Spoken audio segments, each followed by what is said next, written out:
Hello friends, എല്ലാവർക്കും Android Malayalam YouTube ചാനലിലേക്ക് സ്വാഗതം.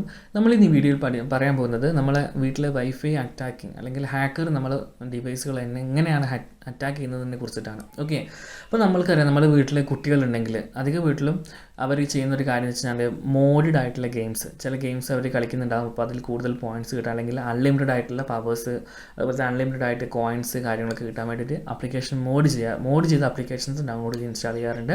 അത് APK സെപ്പറേറ്റ് ഇൻസ്റ്റാൾ ചെയ്യുന്നതാണ്. അത് പോരാതെ ചില ആൾക്കാർ ചെയ്യുന്ന കാര്യം കണ്ടമാനം, ഇപ്പം പ്രത്യേകിച്ച് ഗെയിം കളിക്കാൻ വേണ്ടിയിട്ടൊക്കെ എന്താ പറയുക, ഓരോ VPN സപ്പോർട്ട് ചെയ്യുന്ന ആപ്ലിക്കേഷൻസ് ഇൻസ്റ്റാൾ ചെയ്യാറുണ്ട്. ചിലപ്പോൾ കമ്പ്യൂട്ടറിലായിരിക്കാം അല്ലെങ്കിൽ ഫോണിലായിരിക്കാം. അതുപോലെ തന്നെ മറ്റുള്ള ഒരാൾ ചെയ്യുന്ന ആൾക്കാരെ ആൻറ്റിവൈറസ് സോഫ്റ്റ്വെയറുകൾ പോലും ക്രാക്ക് ചെയ്ത് ഉപയോഗിക്കുന്ന ആൾക്കാരുണ്ട്. എന്തിനാണ് സത്യം ക്രാക്ക് ചെയ്യുന്നത് പറഞ്ഞു കഴിഞ്ഞാൽ ആ ഒരു ഒറിജിനൽ സോഫ്റ്റ്വെയറിൻ്റെ പ്രൈവസിയെ പൊട്ടിച്ചുകൊണ്ട് നമ്മൾക്ക് അതിൻ്റെ പവറല്ല, അതിൻ്റെ ആ ഒരു എന്താ പറയുക, അതുണ്ടാക്കിയ ആളെ ചില ഫയലുകളിൽ വ്യത്യാസം വരുത്തിയിട്ടാണ് നമുക്ക് ക്രാക്ക് ചെയ്ത് അല്ലെങ്കിൽ മോഡ് ചെയ്തിട്ട് നമ്മൾക്ക് ആപ്ലിക്കേഷൻ ആയാലും സോഫ്റ്റ്വെയർ ആയാലും തരുന്നത്. അപ്പം ഇതൊരിക്കലും സേഫ് അല്ല. കാരണം നമ്മൾക്ക് തന്നെ അറിയാം, നമ്മുടെ മലയാളത്തിൽ ഒരുപാട് യൂട്യൂബർമാരുടെ ചാനൽ ഹാക്ക് ചെയ്ത് പോയിട്ടുണ്ട്. എങ്ങനെയാണെന്ന് വെച്ച് കഴിഞ്ഞാൽ ഇപ്പം നിങ്ങൾക്ക് തന്നെ അറിയാം, യൂട്യൂബിൽ രണ്ട് തരത്തിൽ വരുമാനമുണ്ട്. ഒന്ന് പറഞ്ഞു കഴിഞ്ഞാൽ നമ്മൾ യൂട്യൂബിൽ സാധാരണ പരസ്യത്തിൻ്റെ വരുമാനം. രണ്ടാമത്തെ കാര്യം എന്ന് വെച്ച് കഴിഞ്ഞാൽ നമുക്ക് ഓരോ കൊളാബ് കിട്ടും, ഓരോ ആൾക്കാർ വീഡിയോ ചെയ്യാൻ വേണ്ടിയിട്ട്. അപ്പം നമ്മൾക്ക് ചില മെയിലുകൾ വരും, ഇന്ന കമ്പനിയാണ്, നമ്മൾക്ക് ഇങ്ങനൊരു ആപ്ലിക്കേഷൻസ് ഉണ്ട്, ഇത് നിങ്ങൾ പ്രൊമോട്ട് ചെയ്യണം, ആപ്ലിക്കേഷൻ നിങ്ങൾക്ക് ലിങ്ക് തരാം, ഇത് ഡൗൺലോഡ് ചെയ്ത് ഉപയോഗിച്ച് നോക്കുക. അതുപോലെ തന്നെ ഇങ്ങനെ ഓരോ വീഡിയോയിലും ഇതിനെക്കുറിച്ച് 10-15 സെക്കൻഡ്സ് നിങ്ങൾ പറയുകയാണെങ്കിൽ ഒരു വീഡിയോയ്ക്ക് ഇത്ര എന്ന രീതിയിൽ നിങ്ങൾക്ക് ഇത്ര പൈസ തരാം എന്നൊക്കെ പറഞ്ഞിട്ട് നമ്മൾക്ക് മെയിൽ വരാറുണ്ട്. ഇതിൽ കൃത്യമായിട്ട് എന്താ പറയുക, സത്യസന്ധതയായിട്ട് മെയിൽ അയക്കുന്ന ആൾക്കാരുണ്ട്, ഫ്രോഡുകളാണ് കൂടുതൽ. അപ്പോൾ ഇത്തരത്തിൽ ഫ്രോഡായിട്ട് ആപ്ലിക്കേഷൻ അയച്ചിരുന്ന ആൾക്കാർ ആപ്ലിക്കേഷൻ നിങ്ങൾ ഇൻസ്റ്റാൾ ചെയ്യാണ്, പ്രത്യേകിച്ചിട്ട് VPN പോലുള്ള സംഭവങ്ങൾ ഇൻസ്റ്റാൾ ചെയ്യുകയാണെങ്കിൽ നിങ്ങൾ ഓർക്കുക, നമ്മളെ ഫോണിൽ ഒരു VPN ആപ്ലിക്കേഷൻ ഇൻസ്റ്റാൾ ചെയ്ത് കഴിഞ്ഞാൽ, അതായത് നമ്മുടെ വീട്ടിനകത്തൂടെ കടന്നു പോകുന്ന നമ്മുടെ ഡിവൈസിലൂടെ കടന്നു പോകുന്ന എല്ലാ ഡാറ്റാസും ഈ VPN സെർവറിൽ കയറി ഇറങ്ങിയിട്ടാണ് പോകുന്നത്. അപ്പം VPN എന്ന് പറഞ്ഞാൽ അത്രയും ഡേഞ്ചർ ആയിട്ടുള്ളൊരു സോഫ്റ്റ്വെയർ ആണ്. അപ്പം നിങ്ങൾ മാക്സിമം VPNൻ്റെ ഉപയോഗം, അതായത് പുറത്തു നിന്നുള്ള അൺഓതറൈസ്ഡ് ആയിട്ടുള്ള VPN ആപ്ലിക്കേഷൻസ്, അതുപോലെ തന്നെ കുറച്ച് പരസ്യം കണ്ടാൽ മാത്രം കുറച്ച് സമയത്തേക്ക് VPN തരുന്ന ആപ്ലിക്കേഷൻസ്, ഇതൊന്നും മാക്സിമം നിങ്ങൾ ഉപയോഗിക്കാതിരിക്കുക. കാരണം ഇത്തരത്തിൽ VPN ആക്സസ് കിട്ടിക്കഴിഞ്ഞാൽ നിങ്ങൾ ചിന്തിക്കുക, നമ്മളെ വൈഫൈ എന്ന് പറയുമ്പോൾ നമ്മളിപ്പം ഉദാഹരണത്തിന് നിങ്ങൾ ഒറ്റ ഒരാളാണെന്ന് വിചാരിച്ചു. അപ്പം നിങ്ങളുടെ വീട്ടിലെ വൈഫൈ ഉപയോഗിക്കുമ്പോൾ നിങ്ങൾ ചിന്തിക്കുക, നമ്മൾ ഒരേ സമയത്ത് ഒരാളല്ല വീട്ടിൽ വൈഫൈ ഉപയോഗിക്കുന്നത്, മൊത്തം വൈഫൈ ഉപയോഗിക്കും. അപ്പോൾ നിങ്ങൾക്ക് ചില ആൾക്കാർ ഡൗട്ട് ഉണ്ടാകും, എന്താണെന്ന് വെച്ച് കഴിഞ്ഞാൽ ഇത്തരം ആപ്ലിക്കേഷൻസ് ഉപയോഗിച്ച് കഴിഞ്ഞാൽ ആ ഒരു ഡിവൈസിന് മാത്രമേ കുഴപ്പമുണ്ടാവും. അങ്ങനെയല്ല ഒരിക്കലും. നിങ്ങളുടെ ഒരു ഫോൺ ആക്സസ് ചെയ്യാൻ കിട്ടിക്കഴിഞ്ഞാൽ ആ ഫോണിൽ വഴി നിങ്ങളെ വൈഫൈ സെർവറിലേക്ക് കയറിയിട്ട് ആ വൈഫൈ സെർവറിൽ അല്ലെങ്കിൽ വൈഫൈ മോഡത്തിൽ എത്ര ഡിവൈസ് കണ്ടായിരുന്നോ, അത് കമ്പ്യൂട്ടർ ആയിക്കോട്ടെ, മൊബൈൽ ആയിക്കോട്ടെ, ഏതും ആയിക്കോട്ടെ, അത് മൊത്തം കൺട്രോൾ ചെയ്യാനുള്ള പവർ ഈ ഒരു ആപ്ലിക്കേഷൻ ഉണ്ടാക്കിയ ആൾക്ക് കിട്ടും. പിന്നെ ഈ പറയുന്ന ആപ്ലിക്കേഷനിൽ നിന്ന് ഓരോ ചെറിയ വളരെ മൈന്യൂട്ടായിട്ടുള്ള ടെക്സ്റ്റ് ഫയലുകൾ അയച്ചുകൊണ്ട് അല്ലെങ്കിൽ ഡയറക്റ്റായിട്ട് ഈ സെർവർ ഉപയോഗിച്ചുകൊണ്ട് തന്നെ അവർക്ക് എല്ലാ ഫോണും കൺട്രോൾ ചെയ്യാൻ വേണ്ടി പറ്റും. അപ്പം ഒരാളുടെ ഫോണിൽ ഇത് അവർക്ക് ആക്സസ് കിട്ടിക്കഴിഞ്ഞാൽ ബാക്കി എല്ലാ ഡിവൈസുകളും, അതായത് ടാബ് ആയിക്കോട്ടെ, മൊബൈൽ ആയിക്കോട്ടെ, കമ്പ്യൂട്ടർ ആയിക്കോട്ടെ, ഇതൊക്കെ അവർ ഹാക്ക് ചെയ്യാനുള്ള ചാൻസ് ഉണ്ട്.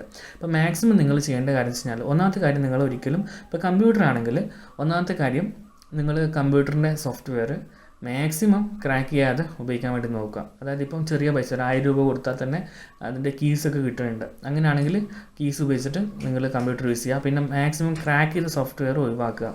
അതുപോലെ തന്നെ ആൻറ്റിവൈറസ് ഉപയോഗിക്കുന്ന ആൾക്കാർ അവാസ്റ്റ് പോലുള്ള ആൻറ്റിവൈറസിൻ്റെ ഫ്രീ വേർഷൻസ് ഉണ്ട്, എത്ര കാലം വേണമെങ്കിലും ഉപയോഗിക്കാം. അത്തരം ആൻറ്റിവൈറസുകൾ നിങ്ങൾ ഉപയോഗിക്കുക. ആൻറ്റിവൈറസ് ക്രാക്ക് ചെയ്യുന്ന പരിപാടി നിർത്തുക. പിന്നെ ഏറ്റവും കൂടുതൽ ശ്രദ്ധിക്കേണ്ട കാര്യമാണ് ഈ VPNൻ്റെ കാര്യം. മോഡഡ് ആയിട്ടുള്ള VPNും എക്സ്റ്റേണൽ ആയിട്ടുള്ള, ഇപ്പോൾ പ്ലേ സ്റ്റോറിൽ VPN പോലും സത്യത്തിൽ വിശ്വസിക്കാൻ പറ്റില്ല. അതുകൊണ്ടാണ് ഞാൻ പറയുന്നത്. കാരണം ഒരുപാട് VPNs ഉണ്ട്. അപ്പം ഈ VPN ഉപയോഗിക്കുന്ന ആൾക്കാർ അവരൊരു സംഭവം ഫ്രീ ആയിട്ട് കൊടുക്കുന്നത് എന്തിനാണ്? അവർക്ക് വട്ടൊന്നുമില്ലല്ലോ ഇത് ഫ്രീ ആയിട്ട് കൊടുക്കാൻ വേണ്ടിയിട്ട്. അല്ലെങ്കിൽ നിങ്ങൾ തന്നെ ചിന്തിക്കുക, ഒരു നല്ല ഗെയിമിനെ മോഡ് ചെയ്ത് ഇറക്കുമ്പോൾ അവർക്ക് എന്തെങ്കിലും ഒരു ലാഭം വേണ്ടേ? ആരെങ്കിലും ഇപ്പം നമ്മൾ വീഡിയോ ചെയ്യുന്നത് ഒരു ലാഭത്തിന് വേണ്ടി, ഈ വീഡിയോ ചെയ്തിട്ട് അതിലൂടെ ഒരു വരുമാനം കിട്ടുന്ന വെച്ചാൽ നമ്മൾ ചെയ്യുന്നത്. അതുപോലെ തന്നെ ഈ മോഡ് ചെയ്യുന്ന ആൾക്കാരുടെ ചിന്താഗതി എന്ന് വെച്ച് കഴിഞ്ഞാൽ അതിലൂടെ അവർക്കൊരു വരുമാനമാണ്. അപ്പോൾ അവർ ഒരു സ്പെസിഫിക് ആയിട്ട് ടാർഗറ്റ് ചെയ്ത് വെച്ചിരിക്കുന്ന ചില കാര്യങ്ങളുണ്ട്. അപ്പം എല്ലാവർക്കും ഇത് ബാധിക്കണമെന്നില്ല. ഇപ്പം നിങ്ങളുടെ ഫോണിൽ ഒരു ഡാറ്റയും ഇല്ല, നിങ്ങൾ പ്രത്യേകിച്ചിട്ട് ഒന്നും ചെയ്യുന്നില്ല, അവർക്കത് മനസ്സിലാവും. അപ്പോൾ അത്തരത്തിലുള്ള ആൾക്കാർ നോർമലായിട്ടുള്ള മോഡ് APK ഉപയോഗിച്ച് കഴിഞ്ഞാൽ അവർക്ക് വലിയ പ്രശ്നമുണ്ട്. നേരെ മറിച്ച് എന്താ പറയുക, നമ്മുടെ വീട്ടിൽ ഇപ്പോൾ അച്ഛനും അമ്മയൊക്കെ നല്ലോണം ഇൻ്റർനെറ്റ് ബാങ്കിങ്ങും അതുപോലെ തന്നെ ഓൺലൈൻ ബാങ്കിങ്ങുമായി ബന്ധപ്പെട്ട കാര്യങ്ങൾ ചെയ്യുന്ന ആൾക്കാരാണെങ്കിൽ അവർക്കത് മനസ്സിലാവും. അല്ലെങ്കിൽ കാര്യമായിട്ടുള്ള എന്തെങ്കിലും ജോലിയിൽ ഏർപ്പെട്ടിട്ടുള്ള ആൾക്കാർ, അപ്പം ഏത് തരം ആൾക്കാരാണ് ഇവർ ടാർഗറ്റ് ചെയ്യുന്നത്, ആ പറയുന്ന ആൾക്കാരെ ഇവർക്ക് കണ്ടെത്താൻ സാധിക്കും. ഇപ്പം അച്ഛനും അമ്മയും ജോലി ചെയ്യുന്നുണ്ട്. അപ്പോൾ അച്ഛനും അമ്മേൻ്റെ ഫോൺ സേഫാന്ന് പറഞ്ഞിട്ട് കാര്യമില്ല. നമ്മൾ ആ വീട്ടിലൊരു കുട്ടിയുടെ ഒരു ഫോണിൽ ഈ ഒരു സംഭവത്തിന് ഇൻസ്റ്റാൾ ചെയ്യാൻ വേണ്ടി അല്ലെങ്കിൽ ആ ആപ്ലിക്കേഷൻ ഇൻസ്റ്റാൾ ചെയ്ത് കഴിഞ്ഞ് കഴിഞ്ഞാൽ ആ വീട്ടിലുള്ള മറ്റെല്ലാവരുടെ ഫോണിലെയും കൺട്രോൾ അതിനെ ഏറ്റെടുക്കാൻ വേണ്ടി പറ്റും. പ്രത്യേകിച്ച് വൈഫൈ ഉണ്ടെങ്കിൽ. നോർമലി നിങ്ങളുടെ വീട്ടിൽ വൈഫൈ ഇല്ല, നിങ്ങൾ സാധാ ഒരു സിമ്മിട്ട ഫോൺ സിം വഴിയിലൂടെയാണ് നിങ്ങൾ സാധാരണ ഇൻ്റർനെറ്റ് എടുക്കുന്നതെങ്കിൽ കുഴപ്പമില്ല. കാരണം നിങ്ങളെ ഫോൺ മാത്രം അവർക്ക് കൺട്രോൾ ചെയ്യാൻ വേണ്ടി പറ്റും.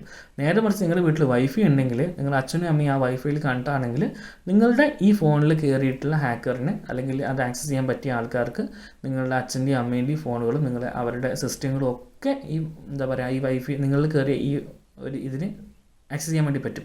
അതിനുശേഷം നിങ്ങളെ ഫോൺ ഫോർമാറ്റ് ചെയ്താലോ അല്ല നിങ്ങൾ ഈ ഫോൺ തല്ലിപ്പൊളിച്ച് കഴിഞ്ഞാലോ കുഴപ്പമില്ല. ആ ഒരു സമയം കൊണ്ട് നിങ്ങളുടെ ഫോണിൻ്റെ സപ്പോർട്ട് ഇല്ലാതെ തന്നെ അച്ഛൻ്റെയും അമ്മേൻ്റെയും ഫോണുകളിലേക്കും അതുപോലെ തന്നെ അവിടെയുള്ള ലാപ്ടോപ്പിലും ടാബുകളിലേക്കൊക്കെയുള്ള ആക്സസ് അവർ ക്രിയേറ്റ് ചെയ്ത് വെച്ചിട്ടുണ്ടാവും.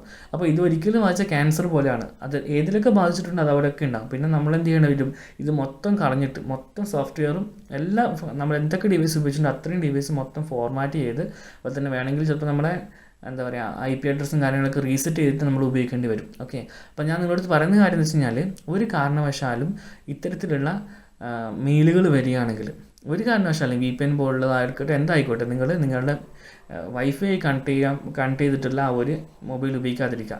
ഈ കുട്ടികളോട് പറയാനുള്ള കാര്യങ്ങളാണെങ്കിൽ നിങ്ങൾ മോഡ് ആപ്ലിക്കേഷൻ ഉപയോഗിക്കാൻ ഞാൻ കുറ്റമൊന്നും പറയുന്നില്ല. ഇത്തരത്തിൽ മോഡ് ആപ്ലിക്കേഷൻസ് നിങ്ങൾ ഉപയോഗിക്കുന്നുണ്ടെങ്കിൽ അതിന് വേണ്ടി ഇത്തരം ഗെയിം ടെസ്റ്റ് ചെയ്യാൻ വേണ്ടിയിട്ട് സെപ്പറേറ്റ് ആയിട്ട് ഇമെയിൽ ഐ ഡി ഉണ്ടാക്കുക. ഓക്കെ, സെപ്പറേറ്റ് നിങ്ങളുടെ ഡീറ്റെയിൽസ് ഒന്നും കൊടുക്കാത്ത ഒരു ഇമെയിൽ ഐ ഡി ഉണ്ടാക്കുക. അതുപോലെ തന്നെ സിം ഉപയോഗിച്ചുകൊണ്ടുള്ള കണക്ഷൻ ഉപയോഗിച്ചിട്ടൊക്കെ ടെസ്റ്റ് ചെയ്യുക. ഓക്കെ, അല്ലാതെ നിങ്ങളുടെ പേഴ്സണലായിട്ട് എല്ലാവരും കണക്ട് ചെയ്യുന്ന അതേ വൈഫൈയിൽ കണക്ട് ചെയ്തുകൊണ്ട് നിങ്ങൾ ഈ മോഡഡായ ഗെയിംസും ആപ്ലിക്കേഷൻസും VPN സോഫ്റ്റ്വെയറും അല്ലെങ്കിൽ VPN ആപ്ലിക്കേഷനൊക്കെ ഉപയോഗിക്കുകയാണെങ്കിൽ തീർച്ചയായിട്ടും നിങ്ങളെ അത് ബാധിക്കുന്നതായിരിക്കും. ഓക്കെ, അതുകൊണ്ട് നിങ്ങൾ വളരെയധികം ശ്രദ്ധിക്കുക. ഒരാളെ ഫോണിൽ ഇൻസ്റ്റാൾ ആയി കഴിഞ്ഞ് കഴിഞ്ഞാൽ ബാക്കി എല്ലാവരുടെ ഫോണിലേക്കും എല്ലാ ഡിവൈസിലേക്കും കയറാനുള്ള കപ്പാസിറ്റി ഈ പറയുന്ന സോഫ്റ്റ്വെയറുകൾക്ക് അല്ലെങ്കിൽ ആപ്ലിക്കേഷൻസ് ഉണ്ട്. അപ്പോൾ നിങ്ങളെല്ലാവരും ഇത് ഓർത്ത് വെക്കുക. ഇതിനോടൊപ്പം തന്നെ നിങ്ങൾക്ക് ചേർത്ത് അറിയേണ്ട ഒരു കാര്യം എന്ന് വെച്ച് കഴിഞ്ഞാൽ നിങ്ങളിപ്പം മലയാളത്തിൽ ഹാക്ക്ഡ് ആയിട്ടുള്ള യൂട്യൂബേഴ്സ് അവരൊരു യൂട്യൂബ് ചാനൽ ഹാക്ക് ആയതിനു ശേഷം അവർ റിക്കവറി ചെയ്തെടുക്കും. അതിനുശേഷം റിക്കവറി ചെയ്തത് സഹായിച്ച ആൾ അത് ഡീകോഡ് ചെയ്യും. എങ്ങനെയാണ് ഈ വെബ്സൈറ്റ് അല്ലെങ്കിൽ ഇവരുടെ യൂട്യൂബ് ചാനൽ ഹാക്ക് ചെയ്യപ്പെട്ടെന്ന് പറയും. അപ്പോൾ ആ വീഡിയോ കണ്ടു നോക്കും. ഭൂരിപക്ഷം ആൾക്കാരും ഇതേപോലെ പ്രൊമോഷന് വേണ്ടി നമുക്ക് അയച്ചു തന്നിരിക്കുന്ന ആപ്ലിക്കേഷൻസ് ഇൻസ്റ്റാൾ ചെയ്തിട്ടോ അല്ലെങ്കിൽ ആ മെയിൽ ഓപ്പൺ ചെയ്തിട്ടോ ഒക്കെയാണ് ഈ പറയുന്ന കുടുക്കിൽ പെട്ടുപോയിട്ടുള്ളത്. നിങ്ങൾ അവരെ വീഡിയോസ് എടുത്ത് നോക്കുക. ഓക്കെ, അപ്പോൾ അവർ കൃത്യമായിട്ട് പറഞ്ഞു ഞാനിങ്ങനെ ഒരു ആപ്ലിക്കേഷൻ ഉപയോഗിച്ചുകൊണ്ടാണ് അല്ലെങ്കിൽ കണ്ടൻറ് ക്രിയേറ്റ് ചെയ്യാൻ വേണ്ടിയിട്ട് വേറെ ഏതെങ്കിലും ഇപ്പോൾ ടിക്ടോക്കിലൊക്കെ കണ്ടൻറ് എടുക്കാൻ വേണ്ടിയിട്ട് നമ്മുടെ രാജ്യത്ത് ഇപ്പോൾ നിരോധിച്ച ഒരു ആപ്ലിക്കേഷനാണ് ടിക്ടോക്ക്. അപ്പം ആ ഒരു ടിക്ടോക്ക് ആക്സസ് ചെയ്യാൻ വേണ്ടിയിട്ട് ഒരു VPN സോഫ്റ്റ്വെയർ പുറത്തുനിന്ന് ഇൻസ്റ്റാൾ ചെയ്ത് ഉപയോഗിച്ചു. നല്ല സോഫ്റ്റ്വെയർ ആണെന്ന് പറയും, അവരൊക്കെ പ്രൊവൈഡ് ചെയ്യും ചെയ്യും. ഓക്കെ, അപ്പോൾ അത്തരത്തിൽ ഒരു VPN സോഫ്റ്റ്വെയർ ഉപയോഗിച്ചതിൻ്റെ ഭാഗമായിട്ടാണ് പല ആൾക്കാരുടെയും സിസ്റ്റമൊക്കെ ഇതേപോലെ ഹാക്ക് ചെയ്തിട്ടുള്ളത്. അപ്പം ഇത് വളരെ ഡേഞ്ചറായ ഒരു കാര്യമാണ്, നിങ്ങൾ ശ്രദ്ധിക്കുക.